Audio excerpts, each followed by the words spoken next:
Hello, and welcome to episode 90 of Level Up.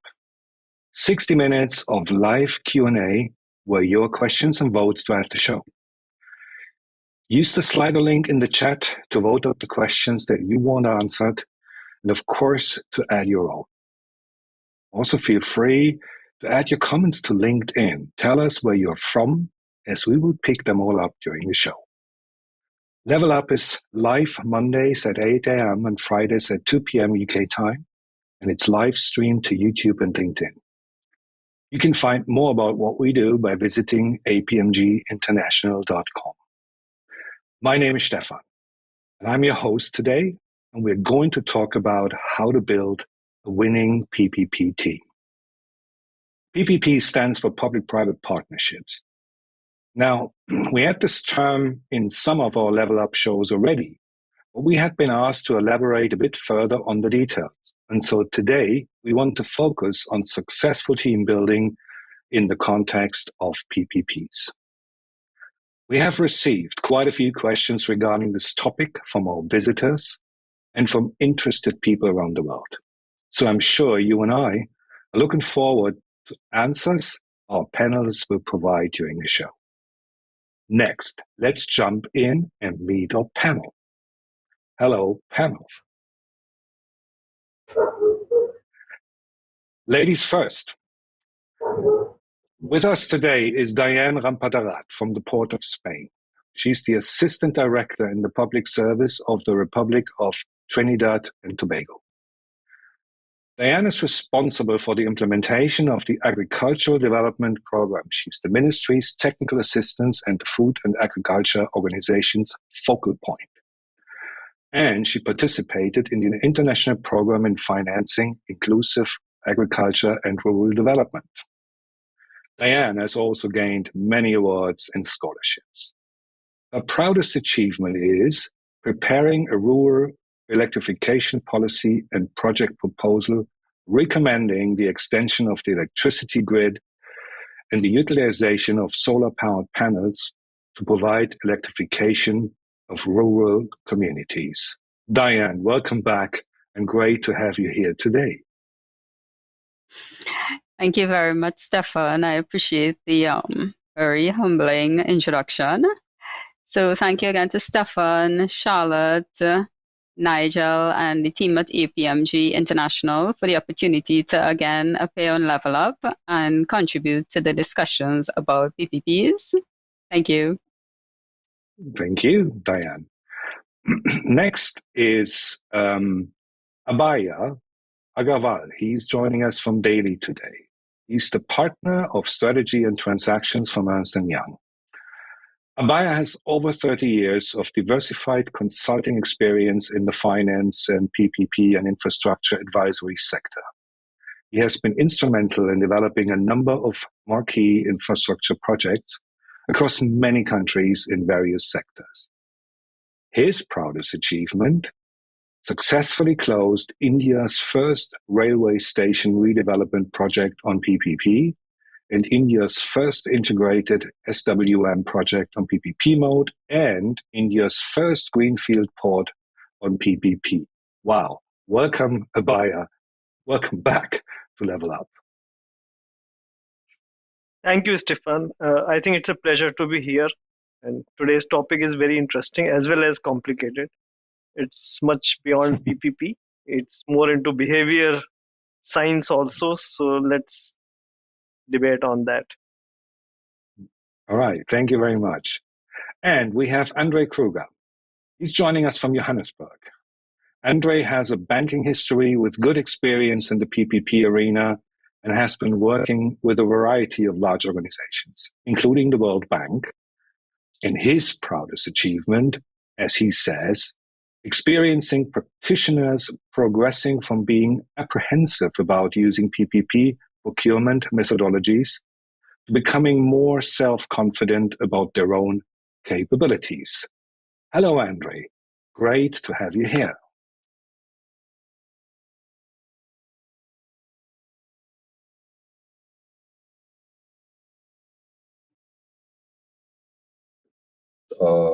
Procuring major infrastructure projects making use of PPP procurement mechanisms. And we're looking forward to the show today. Thank you. Thank you, Andre. And last but not least, Sergei Samolis. He's joining us from London. He's the CEO and founder of PPP Expertise Eurasia.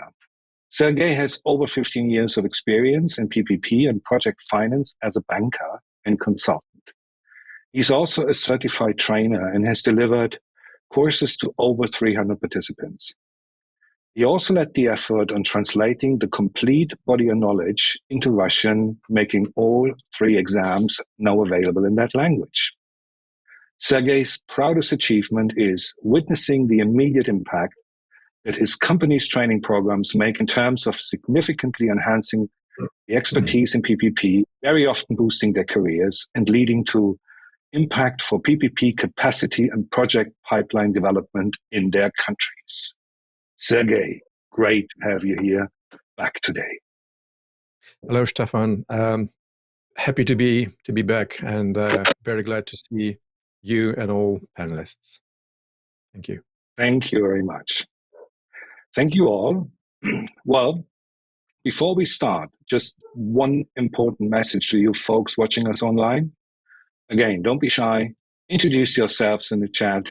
Let us know where you are from. Let's get your questions coming into the panel. Our question master today is my dear colleague, Charlotte Miller, who joins us from the Thames Valley. Welcome, Charlotte.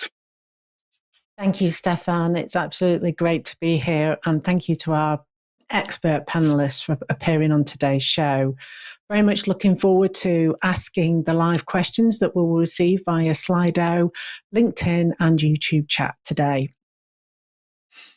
Well, and then let's just dive into it, Charlotte. Yeah, have the question, please. So the first question is from Nick in Wokingham in the UK. Can the panel share some coping strategies for public-private partnership team members when they are up against deadlines or under pressure to deliver? I haven't seen any hands up. Now I see them. Okay, Abhaya, you go first, and then Dianne, please. Yeah, so I faced this situation very recently on a very marquee project where the pressures were very high. I think it's a science come art for everybody because everybody deals with it differently. But the only variable or control variable you have is effort and work. If you just kept on working and relax and distribute work properly so that the collective sum is not at cross purposes, I think you can meet the deadline and deliver. However, if you are highly anxious and your blood pressure has gone up and you are dysfunctional now because of pressure, then the problem will mount. So my suggestion is relax, sit back, just prioritize, just distribute, and get on with it. All right, thanks. Dianne, your comment, please. Thank you, Stephan. So challenges and risks with PPPs and deadlines are always present in the PPP implementation process. So some of the things that the team can consider would be proper time management, and even in the implementation of the project, the team can consider things like developing a good PPP strategy, good PPP governance principles, and a good PPP framework. So when you have all these factors working in alignment, it can ensure that the team can meet their deadlines in a timely manner. All right. Thanks. Very comprehensive answers. So, Charlotte, do we go to the next question, please?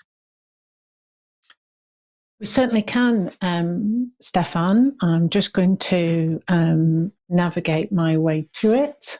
So sorry. This is the great thing about being live. Live, yes, so sorry. We've got a question from Jacob Larston. Jacob asks, how do private sector participants choose their consortium partners? I see Andre raising his hand. Andre, do you want to go first, and then Abhaya, and then Sergei? Thank you, Stephan. I wanted to start off by saying with difficulty. So how do they choose their consortium partners? Well, firstly, maybe in PPPs we know we are dealing with large companies that participate, sector specialists, etc., etc. So one would assume that a large company will, when they operate, especially when they operate outside of their usual jurisdiction, maybe they are based in the UK and now they've got to operate in Nigeria, or they want to participate in a bid in Nigeria. They will need to properly understand the capacities and capabilities of maybe construction companies, maybe it is health providers, health service providers, or maybe health equipment manufacturers. So maybe the starting point of all of this is that private sector parties that want to participate in PPPs need to know the environment in their own country or in another country. If they're going to bid outside of their own country, need to know the environment very well. Who are the potential partners to work with, who have participated in previous projects in that country and successfully participated. So it's all a question of building of research, building up a knowledge of maybe a sector, maybe a country, to be able to successfully participate in bids in such a country. Maybe I'll just leave it there for now. Thank you. Thank you. And Abhaya? Yeah, I think most of the time you don't just get up and go to any other country and start participation. Normally you have a strategy, you have list, you have some identified partners, and and if it is a large project and there's a large risk, I think you should have done your homework. Where it's like in a very short period of time when the bids have announced, you can't go and choose your partner. So assuming that you know people, you know ecosystem, and you know the partners, etc., you have to see that who is going to operate your project, who is going to construct your project, what is the political system, how much is the risk, and then you choose your partners. And normally if you are one of the leading player, you get a lot of relationship matching in any case on to you. Otherwise, you have to go and find out. So in a railway system, like I worked earlier, we chose one local partner and one international partner who are very, very reputed. However, the project didn't go through, but that's what you have to do. Right. Okay. I understand reputation plays a role. Yeah. Okay. Thanks, Sergei. May I have your comments, please? Public-private partnerships almost every time large complex projects. So indeed, it would be a consortium of players who would be bidding for a project. So the participants, I think, first of all, would form together a group of people with necessary experience, necessary skills. So you would typically have a construction company and an operation company, and maybe a pure financial investor who would bring in expertise in finance. But apart from this functional way of looking at how consortium is formed, I would say people tend to have a feel for the culture, for the business culture, and I would say for risk appetite among other consortium members.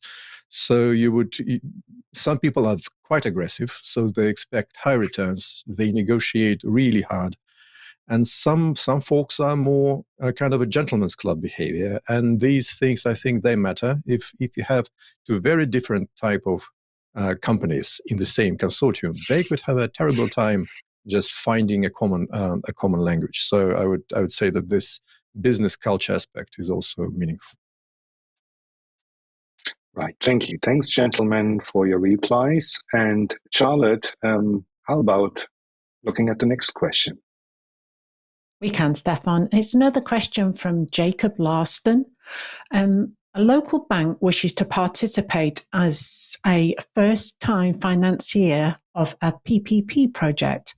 What do they need to do to become part of a winning bidders team? Oh, there's some strong advice needed now. So who wants to go first? Abhaya? Okay. Okay, I think so. Being a local bank, you will make a lot of sense to join the bidders. And if you're not sure who is going to win or who is the strongest to win, have a arrangement where you can switch after winning. All the PPP projects, they require local financing, because otherwise most of the revenues are also there in the local revenues. It becomes difficult to hedge the risk. And you also need to know that some of these projects, how they are structured, how financial modeling is done, what is your risk, and whether you are most competitive, and who are your local competition in banks, and who are the people who are interested. And you can always approach them, give them your USP, why you should be joining the consortium and how you can help the consortium. And you should also size up your opportunity in terms of what is your balance sheet and how much is required, whether it is up to you or you can need to bring one or two more friends. Thanks, Abhaya. Andre, please. Thank you, Abhaya, also for that. It is obviously a tough question, and I was in that position in South Africa a number of years ago when our bank on purpose decided not to participate when PPPs came to market. They wanted to understand the market first, and it took a number of years for a local bank to prepare itself, even although they had a strong project finance team in the bank. Most PPPs are being project financed. Anyhow, in that case, it took about 5 years for this local bank to become known in the market as somebody that has got the necessary expertise, the necessary resources to participate. So what they did is to start participating as a contributor in a club or in a bigger finance project. So they did get to know the market, did get to know the private sector operators, did get to know this bank as a player in the market. Because everybody wants to deal with somebody that's experienced. Everybody wants to participate with somebody that has won a contract. So maybe the short answer is it takes time. You've got to build your capability levels. You've got to explain that to the market. The market need to accept that. And you really need to be on the top of your game, especially if you maybe want to be the lead arranger as a local bank. Maybe just stop there for now. Thank you, Stephan. Thank you. All right. Charlotte, I understand we have a live question received. Do we want to provide that question to the panel, please? We do. The question is from Wayne Collins. What is the ideal public-private partnership team comprised of regarding background, experience, and knowledge? All right. I see a hand from Dianne. Dianne, do you want us to kick off and then Sergei? Thank you very much, Stephan. So with regard to the establishment of the PPP team, you need to have collective expertise so that you can build your technical expertise of your team. And some of the technical capacity areas in terms of knowledge can be economics, law, project management, asset management, HR, and communications, so that when all these technical capabilities come together and work together, you can successfully have a PPP team. All right. Thank you. Sergei. So far, speaking of PPP teams, we mainly spoke of consortia, the private bidders getting together to win a PPP deal. So in that respect, this functional expertise is critically important. But if this question if we look at it from the perspective of a transaction advisory team or a public sector team that procures PPP projects, so what Dianne said really matters. There is this technical skills which are absolutely necessary: finance, legal, environmental, and so on. And I'd add that PPPs, you can never learn enough and said, no, now I've got it. Now I know it. And I'm an experienced enough, knowledgeable enough person. You need a process to keep learning, to make sure that your organization is a learning organization, because every year you have so many updates in ESG principles and everything we see every year. So a good PPP team should keep upgrading its knowledge and enhancing its skills. Thank you very much. All right, Charlotte, let's move to the next question. Thanks, Stephan. We've got a question from Henry. Henry asks, can you share some cases where adapting the principles of public-private partnerships have made a difference? Yeah, well, okay, I see Abhaya. I think this looks to me like something where this person, Henry, wants to know about, well, real cases, references. That's how it sounds to me. Abhaya, do you agree?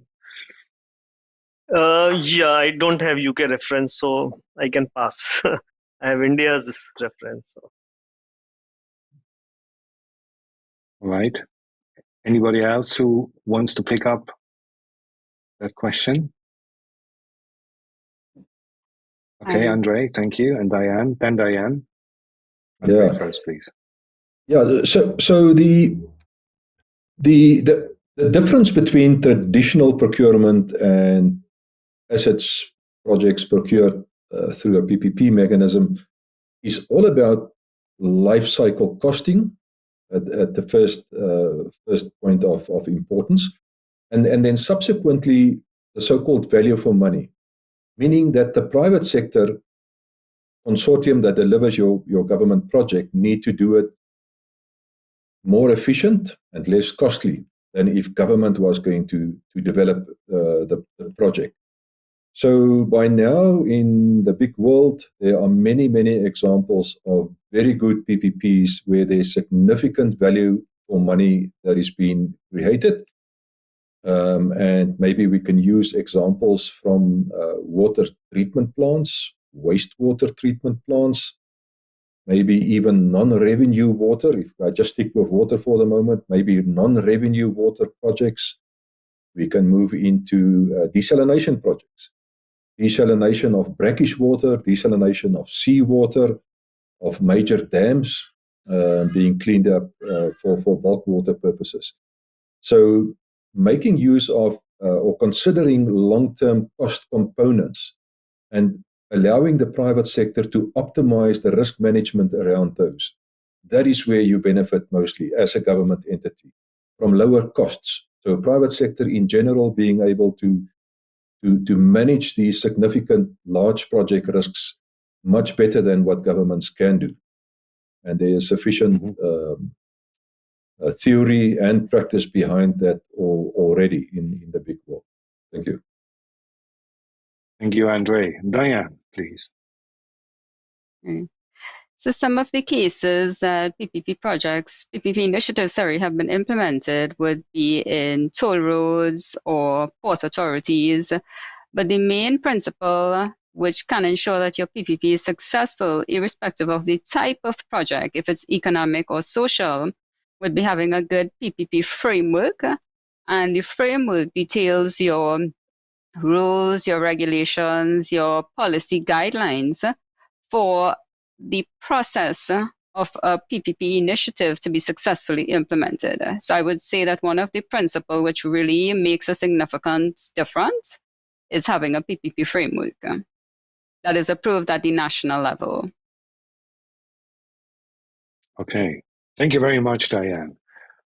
And this is the wonderful thing about being live. We have another live question being asked next. Charlotte, can you share that with us?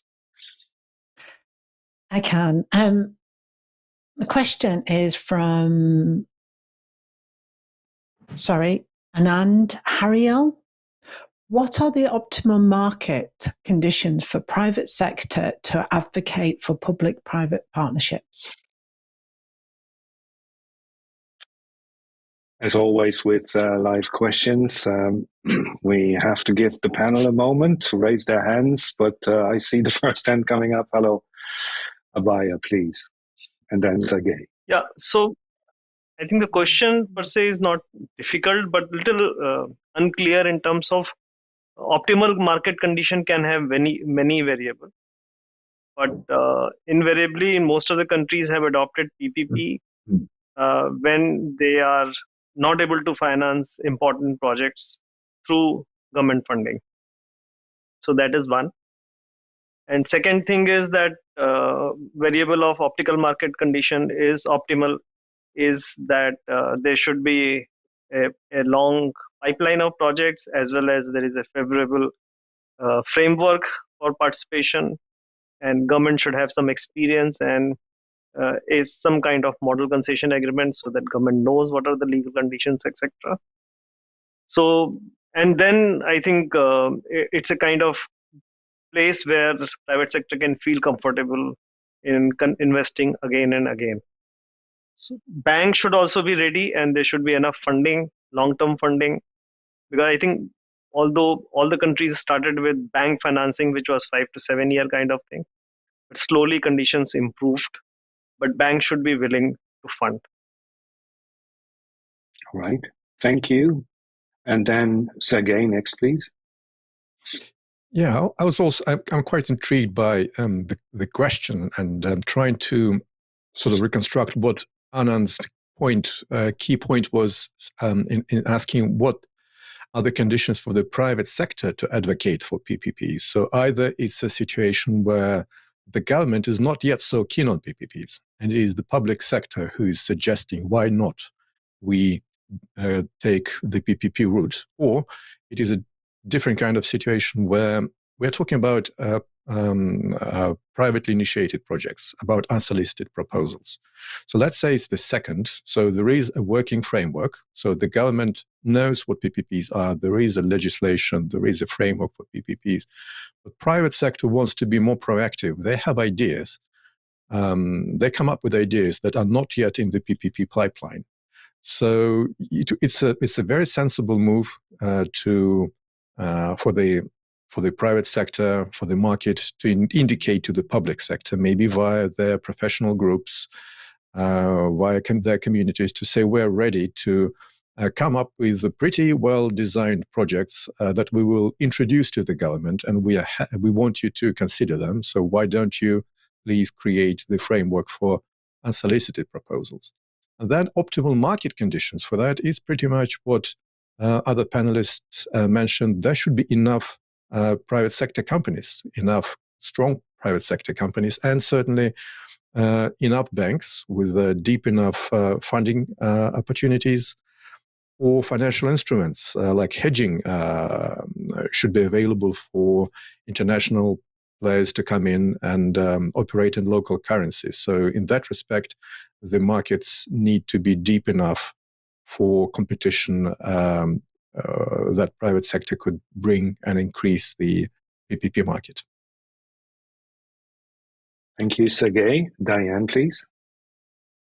Thank you. So just to echo the sentiments of Abhaya and Sergei, that availability of finance can be one of the factors or the market conditions that has to be considered. For example, in an emerging market and developing economy, the availability of finance is sometimes restricted. And therefore, this can be a challenge in terms of the implementation of PPPs if you don't have access to finance. So my contribution really is about financing. Okay, great. Well, thank you for your answers. And Charlotte, can we advance to the next question, please? We can, Stephan. The next question is from Henry. And Henry asks, what are the KPIs for a successful team? Well, I somehow think that we had answers. We had a similar question already, but maybe we dive a bit more into that. So I saw several hands coming up, I think, from everyone. I'm just being polite, and I start with the lady. Dianne, if you go first, please, if that's possible, Nigel.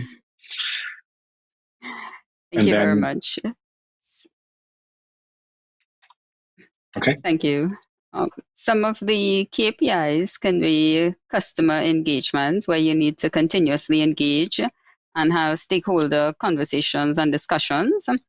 And there's also a concept called the iron triangle, which is a representation of the most basic criteria by which PPP projects are measured, and their success is also looked at.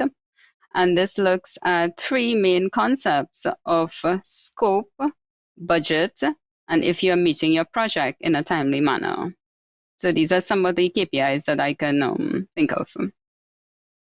Thanks, Dianne. Okay. Sergei, you're next, please. Generically, so KPIs for a team are a powerful instrument for driving performance, but that can be also, it could be really misused. And if KPIs, you got it wrong, they could drive just a few aspects, ignore some other important aspects. So one of the potential pitfalls I want to focus on is when the KPI of a PPP team, let's say an investor or a lender, is focused on business volume, it certainly motivates the team to go after more deals and bring more project for signing. So what KPI do you have to maintain quality? So that is something I went through in one of the banks I used to work. So I tried to introduce as the KPI of the number of rejected projects. So the projects that were brought by other teams, which you looked into, and you said, no, this project is not good enough. Otherwise, this would never, and actually this was not supported. None of my management said that could be a KPI. And later on, I found out that the Major Projects Authority in the UK regularly reports one of their key metrics is how many billions of pounds they saved for the taxpayer in the UK by giving a red flag or a yellow flag to bad projects. So that's one of the sensible ways of making sure that risk management is captured in the KPIs. Thanks, Sergei. Andre. I'm going to take a slightly different route because I think there's some quite important things already covered. Thinking about the KPIs of a government project team that need to develop these projects. Well, at first, one needs to focus on the internal capacities of these people, and you may need a whole divergent set of capacities to be able to attain the. So maybe a practical example in Botswana, I saw earlier on that there's some colleagues from Botswana online. There's a national water utility in Botswana. They are busy with a major water PPP project at the moment, one for direct potable reuse and another for taking bulk water out of the Zambezi River. So let me just focus on the capacities then of this team. So you need project managers, obviously very important. You need engineering capacity. You need financial capacity. So the point I'm making is that these KPIs are quite divergent, and yet at the end of the day, you want to bring a successful project to market. So it's the ability of that team to integrate all these divergent capacities to attain the end goal. And the end goal, if I can oversimplify, is we want a well-prepared, attractive project to market. And once you have done that, you have probably been successful. All right. Thanks for that, Raut. And then we're hearing Abhaya. Okay, so I think most of the points are covered, but I think two things need to, from my side, is one of the, how the team has kind of instituted processes for efficiency gains. So are they efficient? Are they kind of inefficient or parallel process, etc.? And second thing is the client itself, or in case developer, in case government, are they happy with the team and their output? I think that should be the major KPI, because they would know whether they're getting the buck for the bang or not. Thank you, ladies and gentlemen, for your replies. Now we seem to have a very active visitor appearance here on the show today because we got another live question. And after that, Charlotte, I would like to see if you can share some of the social comments that have come in. But for now, there's a live question again. Can we please see that question, Charlotte? You can, Stephan. And the question is from Benedict. They ask, what are the best approaches to take if challenges arise from public-private partnerships?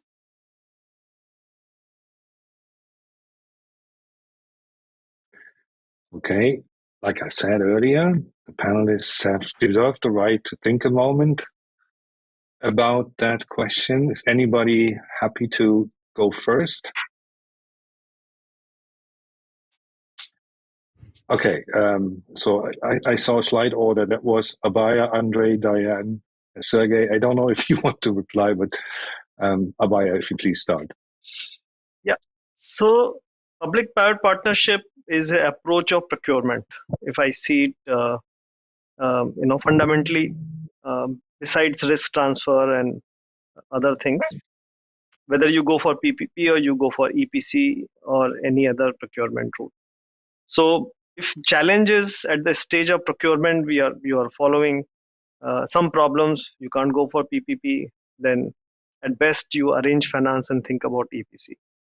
However, if you have already implemented, you have an operator in place or developer in place in PPP, and you are finding problems, I think it is best to sit down with the operator and try to solve the problems, because litigation is long winding and does not yield result in short term.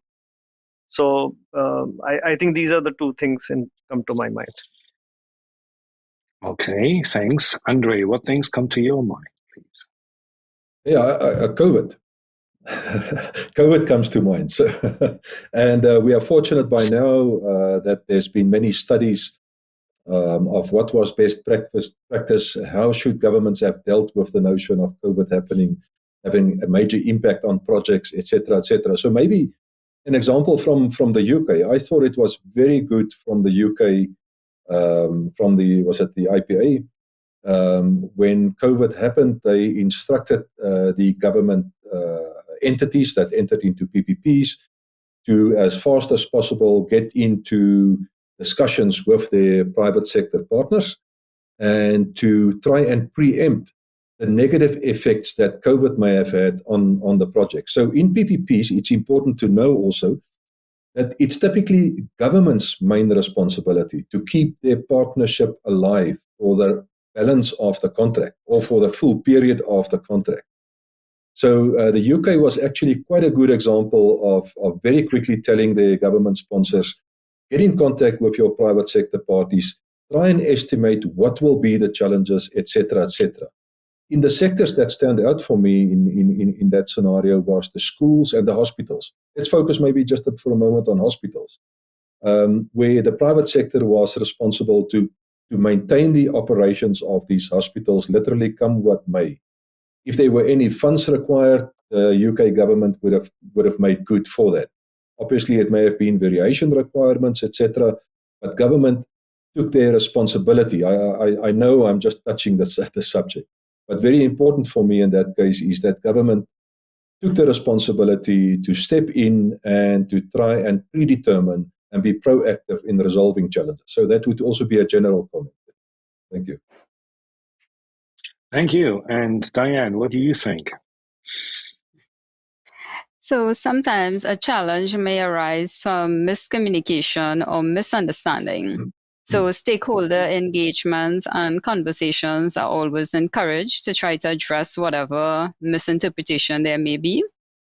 And also, as I had mentioned before, the principle of having a PPP framework, which provides the rules, regulations, and guidelines for the successful implementation of PPPs. So in addressing your challenge, you can always refer back to your PPP framework to see how you could probably address some of your challenges. And also another option can be looking at case studies from other countries, maybe developed or countries that have implemented similar projects to see the approach that they might have taken in addressing the issues. Thanks, Dianne. All right, then. So, Charlotte, like I said earlier, do we have, okay, there we have, hello from Toronto. So we actually really global today from almost every continent, probably excluding Antarctica. But what else do we have? Where are people coming from?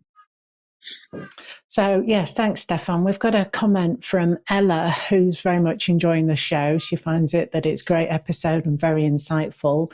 One of our colleagues, Nick Hulton, he's agreeing with Andre's commentary, which is fantastic. He doesn't actually say where he's coming from today, but yes, he's watching the show and says that he's having a great time. I just wanted to say as well that we've got just 15 minutes left of the show. And if you wanted to get a question into our panel, now's the time to do it, or else there just won't be the time to submit a live question. Yeah. Well, we have so many other questions, so let's start with them first. And then if somebody comes in live, it gets a priority. Yes. So the next question is from Annette. And Annette asks, how do resilience and sustainability capabilities play into the selection of team members?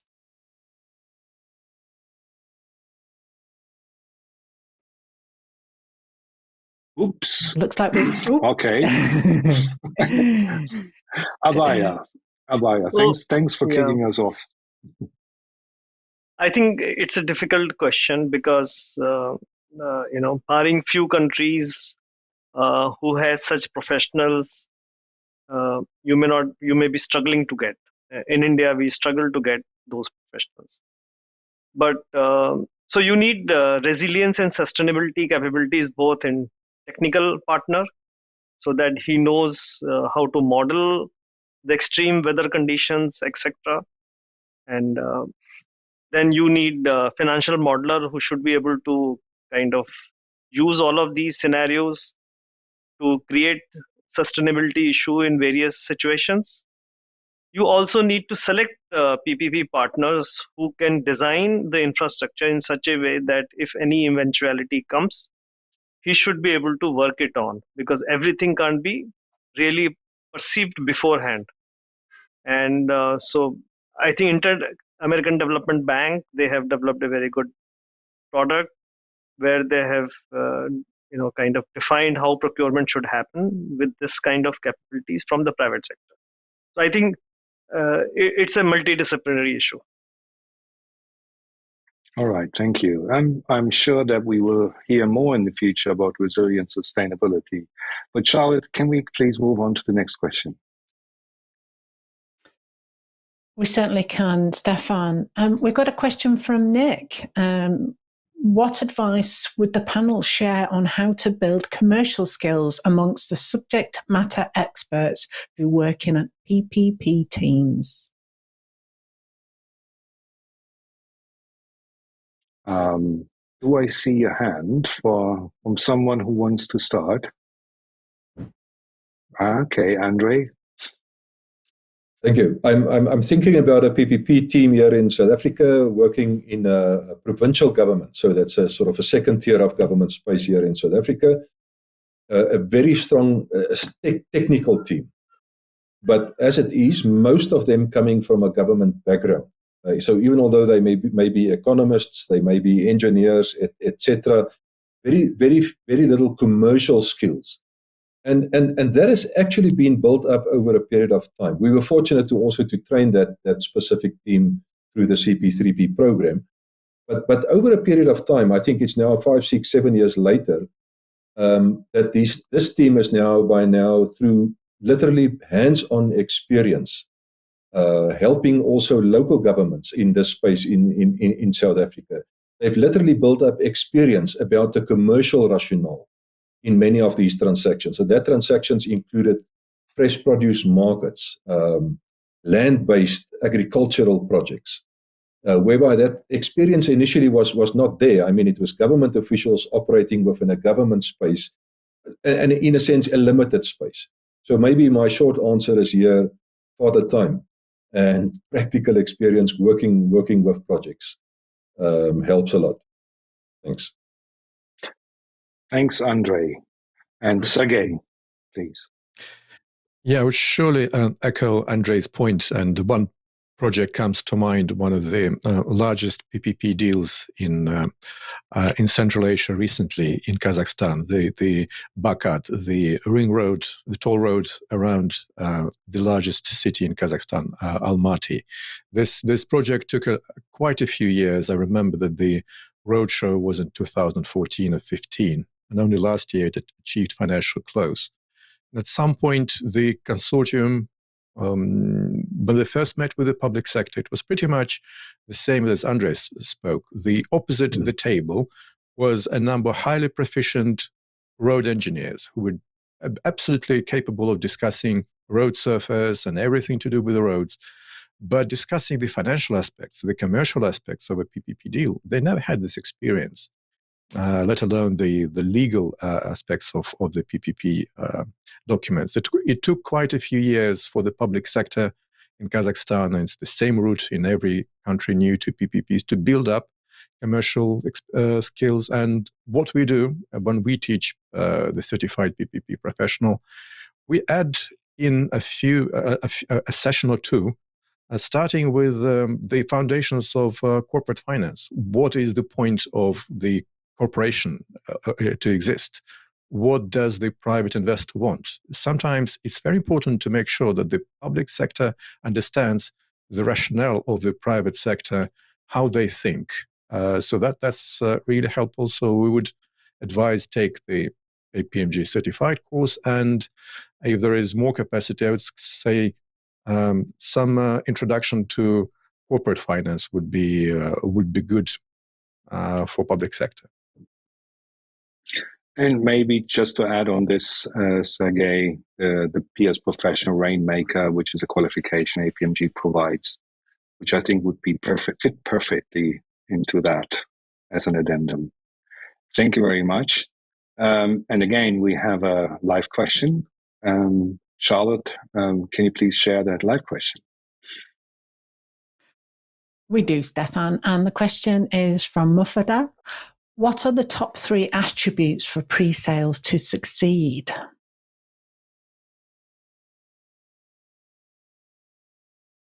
Okay, Andre, if you want to I will please. answer.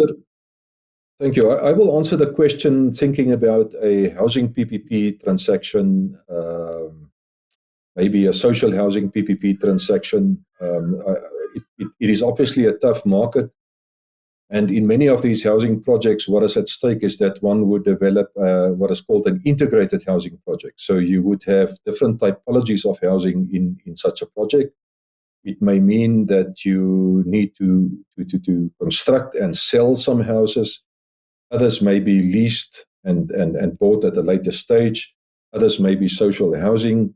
And then in South Africa, we've got another layer of housing where people get the housing for free. So in such a project, in our context, financiers will require the private sector consortium to pre-sell a percentage of the, can I call it, the bonded housing component, the more commercial orientated type housing component. And very important in that space is for interested buyers to pay a proper deposit. A 10-15% deposit to get commitment, because we have had scenarios where we have had significant pre-sales, but it was not backed by proper monetary commitment.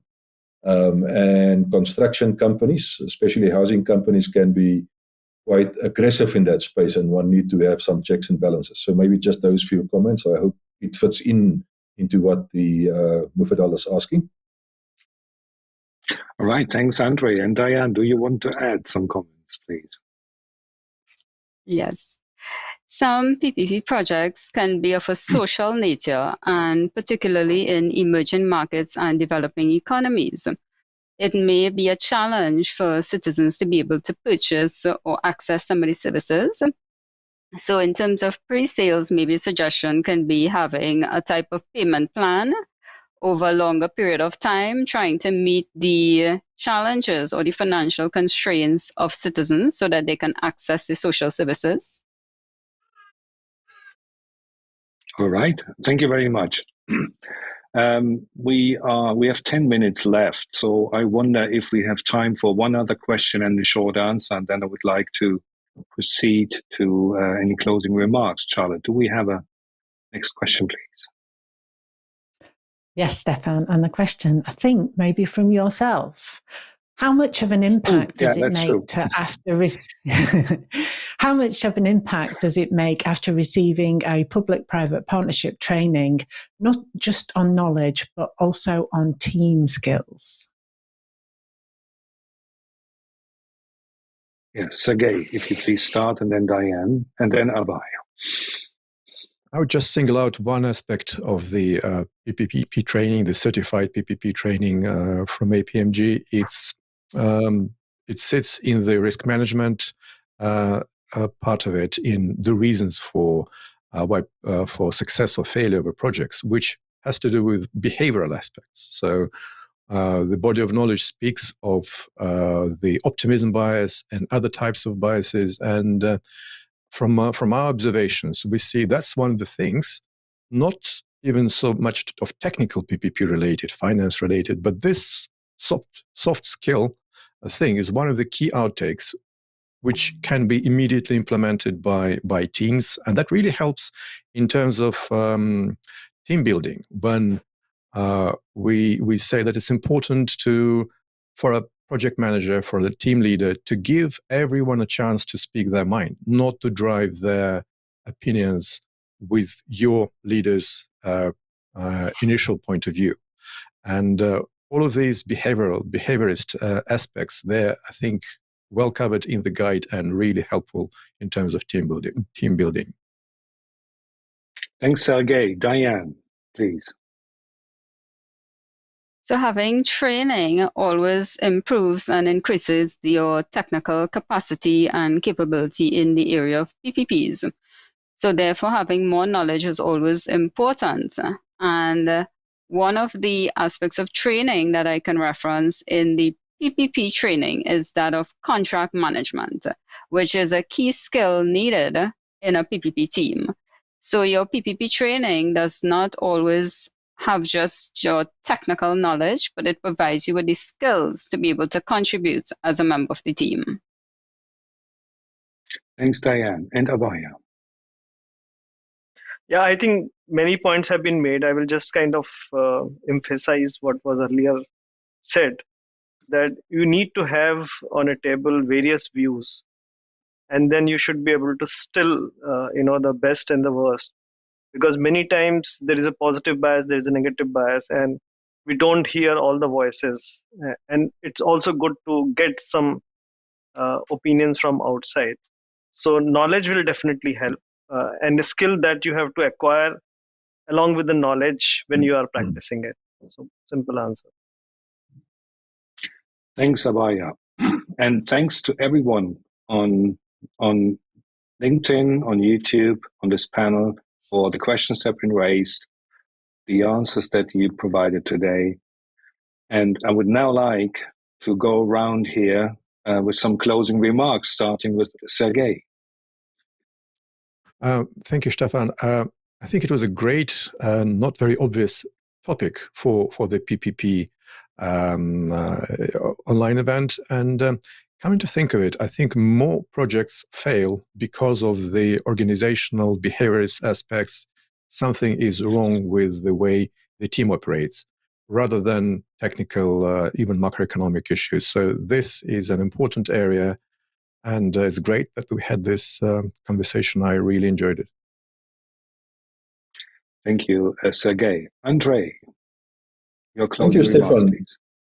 Thank you very much. And picking up from Sergei's earlier comment on the soft skills, we are fortunate to work in 4 African countries currently, helping with project development, etc. And I think I should highlight that in all those countries, the biggest trick is this interrelational skills. I think that was one of the questions that we have had on the list as well. The soft skills. I suppose through our training activities, we help people to be able to integrate between finance and legal and social and whatever else is important. But these soft skills, to my mind, play a much bigger role that the banker sometimes would want to acknowledge. Thank you. All right. Thank you, Abhaya. In a team, everybody comes with a different level of knowledge and skills.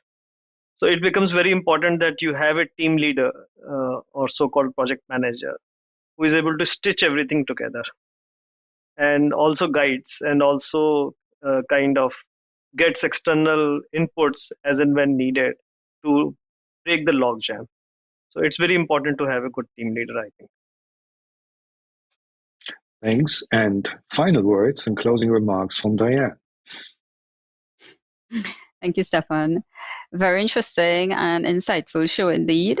And just to indicate that a good PPP team is one that is a multidisciplinary team, so that many technical capacities and capabilities are represented, and they bring these different levels of knowledge to the table so that the team is a successful one. Thank you very much again. Thank you, Dianne. Well, Charlotte, how was that episode for you today? Fantastic. Thank you so much to all our panelists. Can't do it without you. More importantly, we can't do it without the producers of our show, the live viewers, the viewers that have submitted questions before the show. Super important. We can't do what we're doing today and provide the expert and the knowledge sharing that we do without our viewers. So thank you very much. Yeah. Thank you to everyone. Also to our staff here and all to the subscribed and not yet subscribed viewers that we have. There are a lot. Over on our website, you can search and view answers to, I think it's way more than 1,000 questions now, on apmginternational.com/levelup. It's an amazing free resource to connect you with over 100 experts from around the world. Just to remind you, you can also listen just to the audio versions of the show on your preferred podcast platform. Level Up is back already next Monday, discovering the secrets of how to prepare best for taking an APMG exams. So please subscribe to the show, and we will send you a personal summary of what's coming up and how you can join us here on the panel and level up your career with us, so you won't miss any further secrets. Thanks, anyone. See you soon. Bye-bye.